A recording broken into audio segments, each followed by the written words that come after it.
Well, hello there, everybody. This is John Mancini, and welcome to the OxyMorons. And I'm here with my good friend, Charley Barth. Charley, welcome. Good to have you here. Thank you. Great to be here, John. For everybody that's not familiar with this crazy idea of mine, it's based on the observation that over the years, I've noticed that people fall into one of two camps. They either endlessly dream and never implement, or they get preoccupied with implementation and they never dream. And so it's those people that combine both those skills. I call them the oxymorons, that I think are just like gold in their organizations. And so, you know, whether you call them practical dreamers or visionary pragmatists, that's the combo that I'm looking for in talking to folks. And so having Charley on is a distinct pleasure here. I will also tell people that commenting is open. Those comments pop up and I can republish them as we speak, which is always kind of a little fun. It allows you to join in the event. If you're on a mobile platform, I think you can also click on those little like clap hands and little hearts and kind of all those little doodads that pop up. And so would love to have you do that along the way. But Charley is a global director of enterprise content at Cummins. And it's in the context of some of that Cummins experience, I want to speak with you today, Charley. But for those of you that don't know Charley, former director of the Federal Register at the National Archives, director of records of the Department of Navy. He was a FOIA privacy guru at Homeland Security. But the real thing that I want to ask you about that I saw on the LinkedIn profile is CEO and owner of the Ridge Run Vineyard. That's pretty awesome. I've never had a vineyard owner before. Yeah, that's what people always want to talk to me about. They could care less about my information management background. It's like, hey, tell me about this vineyard you started. So yeah, back in 2000, I bought 180 acres in Central Virginia and planted 7 acres of wine grapes. And, you know, fun fact, one of my first harvests went to the Dave Matthews Winery. It's called, awesome. Yeah, of Dave Matthews fame. Didn't get to meet Dave, got to meet his brother and, you know, had a really good relationship with his winemaker. But yeah, did that for 5 years and then sold the business and got out of, you know, the vineyard work, but it was fascinating. It was a really cool time. So went from there to records management and content management. Holy moly. Yeah, it was a tough choice, right? You know, follow my government career in information management or establish a winery. The winery was a lot more appealing, but it was a level of money I did not have at the time. It was probably a lot of what, like Cab Franc and Viogniers, and we've reflects probably a misspent many weekends of my wife and I going to Northern Virginia vineyards. We never made it down to Stewart's Draft, but anyway, that's kind of a very fun thing. So a couple of lightning round questions now that we know that you're a vineyard guy. But in addition to that, your favorite COVID TV binge watch? Yeah, I was a little late to the whole streaming game, Netflix and Amazon Prime, but we're now all in, and I've enjoyed Yellowstone, The Crown, and most recently, my wife and I are watching Outlander. Ah, okay, yes, Outlander is always a good one. Not some parts not for the kids, but yes. Yeah, it's amazing the quality of some of these shows, and it's certainly helping fill a gap right now since we can't go to the movie theaters. That's right. That's right. Okay, surprising song on your frequently played list. I'm a big Snoop Dogg fan, and so Gin and Juice is probably the one that most people are surprised by. And I'm a Pandora guy, and my channels are so diverse, John. In any given week, I've got Rat, The Police, U2, Marshmello, Sade, Yacht Rock, Bob Marley, The Cure, Paramore, Rammstein, Dave Matthews, and literally within a week, I will listen to all those groups. So variety is the spice of life with me when it comes to music. I knew there was some secret alignment that I wasn't aware of that connected the two of us. And at one point, there was one of those things on Twitter where you were supposed to put your Twitter ID in, and then it would tell you the celebrity that was most like you in terms of some sort of qualitative analysis of the of your tweets and all that stuff. So I use this to no end in a couple of years of presentations. My celebrity that came back was Snoop Dogg. So are you serious? Wow. I would have never guessed that with you. That's impressive. It probably reflects better on him than it does on me. But anyway. Okay. Favorite book over the last 12 months? This is the toughest question you're going to ask me throughout this entire session because I'm not a big reader. I enjoy online content and online research, and I gave up the Washington Post years ago, and so I just find myself doing more and more online learning. And that said, favorite book over the past 12 months would have to be the Bible, because that is the one book I do crack open from time to time still. You and me both. So you're on this show for any number of reasons, in that you're an interesting character, and I always enjoy interesting characters. But I remember we chatted before you took the Cummins job, and kind of the way you described it to me, and sort of correct me if I'm wrong, is that one of the things that was both intriguing and kind of terrifying about this was that you were going into a situation that really didn't have a very well-established content management program. So, do I have that right? You do have that right. Your memory's very good. And gosh, that was 6-7 years ago when I talked. And I was at the National Archives in a really amazing, cool role, and learned of this Cummins opportunity. And I was fully aware of Cummins as a farm kid. We had diesel engines all over the farm, and Cummins is 100-year plus old company, and to learn that they were just really starting to get into this whole document management, records management, ECM space, like you said, was both thrilling, exhilarating, and scary as hell, because there wasn't any historical perspective, or there was no track record of, okay, we tried this and it failed, or we tried that and it had limited success. So we really came in and had the ability to kind of put our thumbprints all over this. And the establishment, it reminded me of my time in the Navy in the mid to late 90s, when we were establishing a global kind of information management governance structure and tool set. So it's been a fun ride. So when you talk about that, I don't know if you've ever heard this quote from Thornton May, who's an old buddy of mine, but he says, in our contentious times, the one thing that everyone can agree on is that every organization, every executive, every individual, every object is on a digital journey. And sadly, most have no map, no guide, and bad shoes. And so you were the guy with who started this journey with no map, no guide, and bad shoes. Yeah. And as you started this, where did your best ideas come from as you tried to go down this path that really was untrodden before? Yeah, I've learned so much from the solution vendors in this space and the consultants in this space, especially utilizing those that have worked with Fortune 500 companies, that have worked with global companies, because the depth of their skill set is so much more diverse than my limited background. So I really try to tap into those conferences when we could attend them, now virtually. Mm-hmm.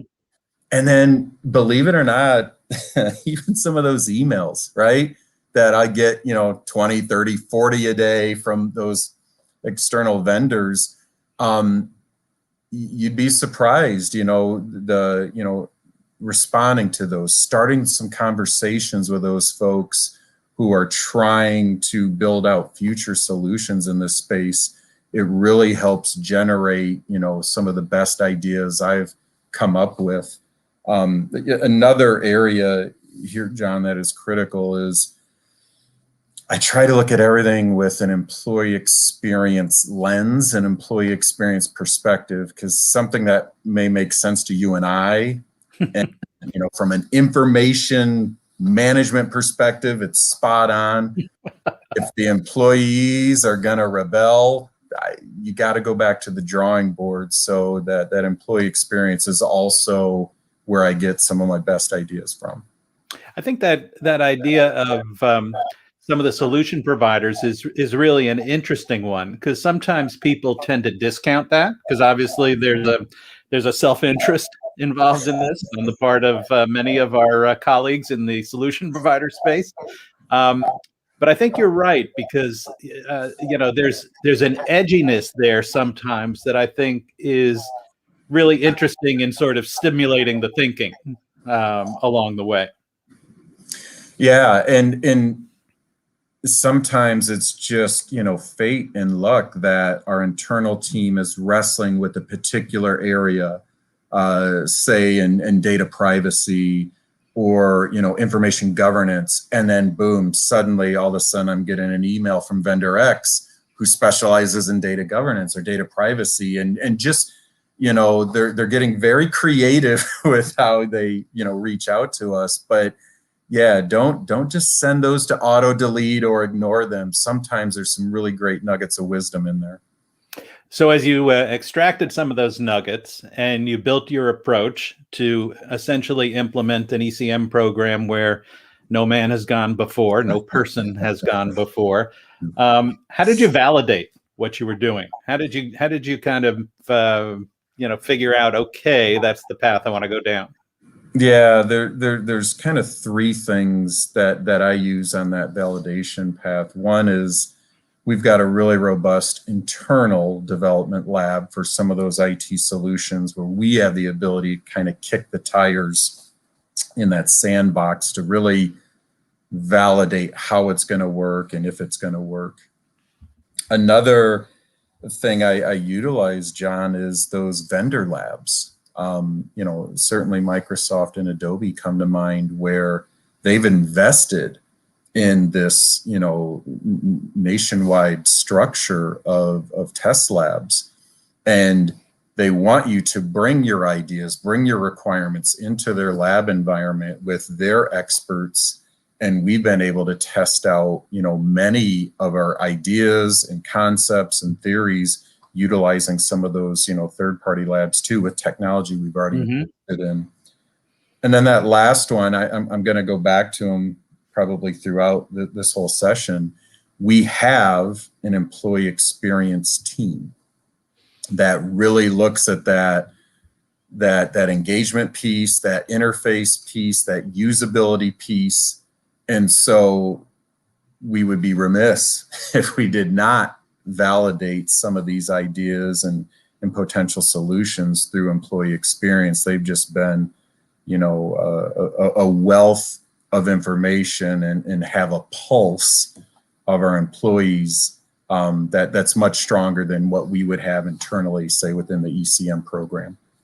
That obsession and preoccupation with employee experience is so interesting to me and so important. And because Alan Weintraub, on a conversation I had recently, used to be with Gartner, and he's with an end user organization now.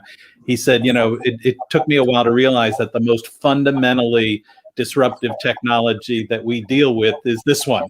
And those of us that are here kind of think like, oh, for crying out loud, we've been talking about this for 15 years now. But from an employee perspective, it's disruptive because it affects how they get their jobs done.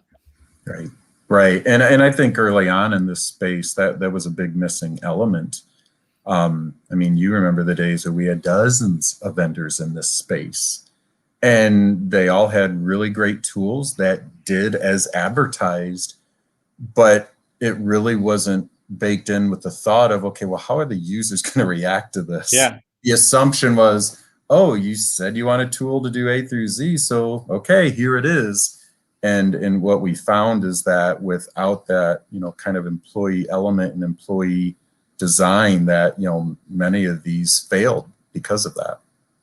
Yeah, and it's interesting to me, the other part, which is so central to user experience that we've talked about, is that people tend to, those of us in this industry tend to think that everybody else in the real world values this stuff just as much as we do. Big mistake. Big mistake. Big mistake. So as you embarked on your strategy, who or what drove you crazy? And you can use fake names if you want, or you can dodge it if you want, but go ahead. Yeah, I'm gonna have to either use fake names or no names, because some of those people are probably on this session right now. And certainly I don't think it's unique to our company, but our IT processes can sometimes take a long amount of time, and the architecture, the cybersecurity reviews are absolutely much needed. But it gets frustrating because there's so many T's to cross, so many I's to dot. And also, the employee group as well, they have the ability to, stop some of these efforts in their tracks. Mm-hmm. If we haven't done our due diligence on the employee side. So those are some of the big frustrations, but please let me be clear. They are wonderful groups, wonderful people, doing wonderful things. I just wish there was a magic bullet to make them go quicker.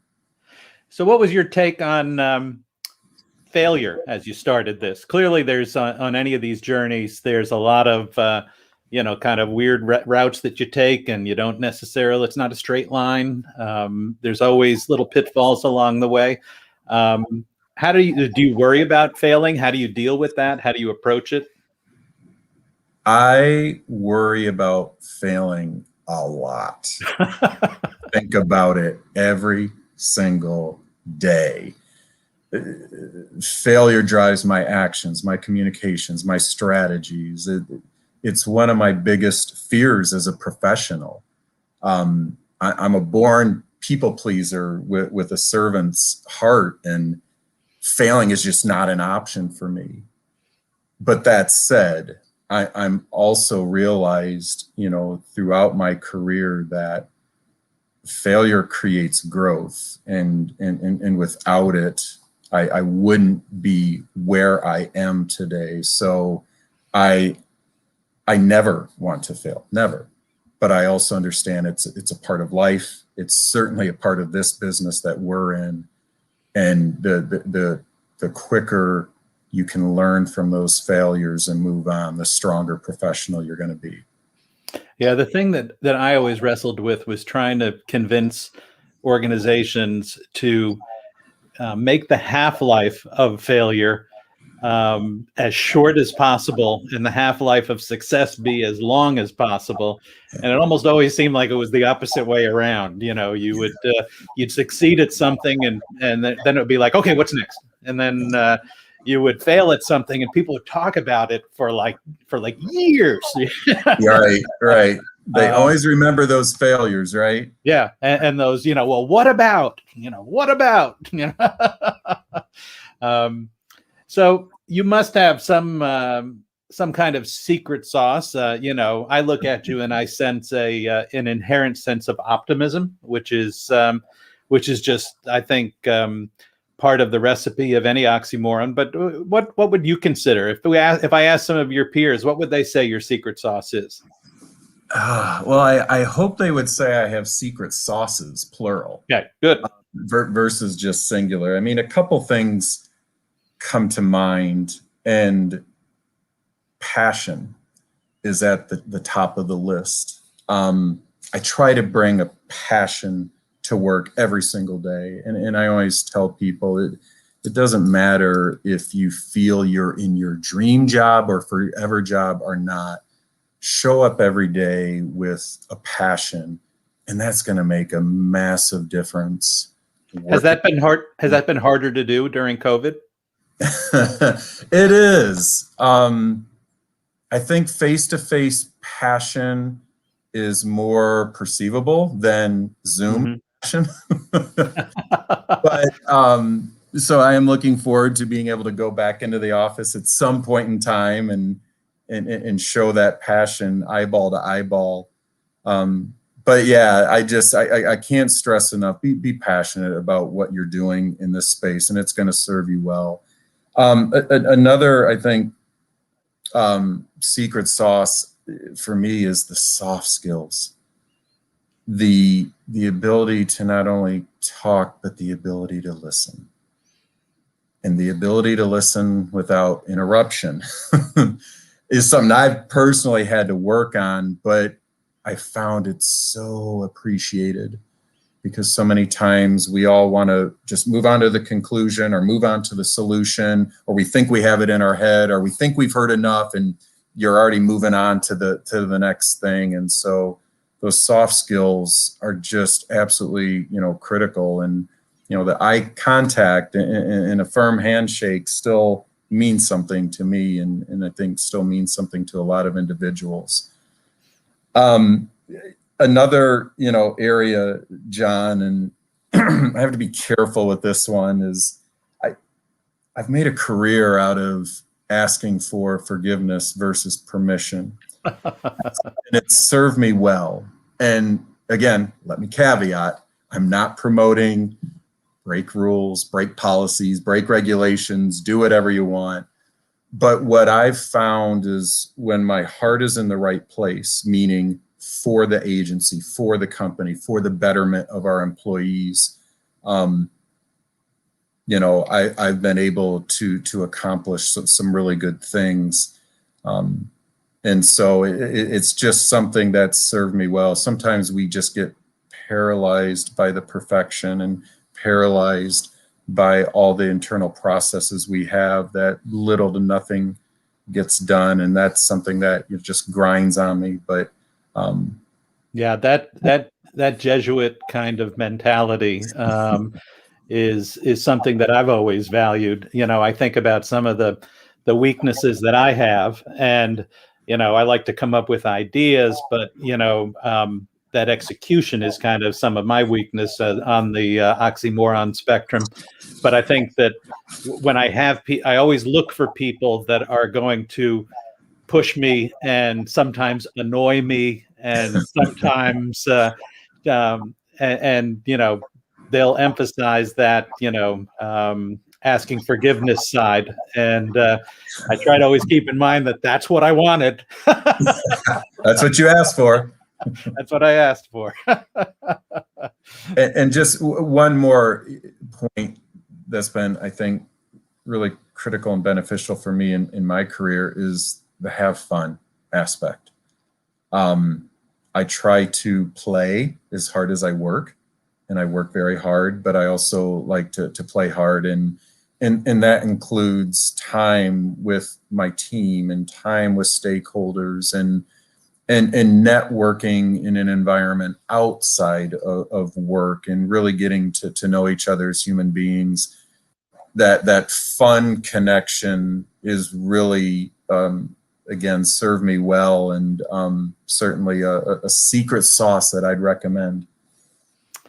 Well, it's really been a pleasure, Charlie. I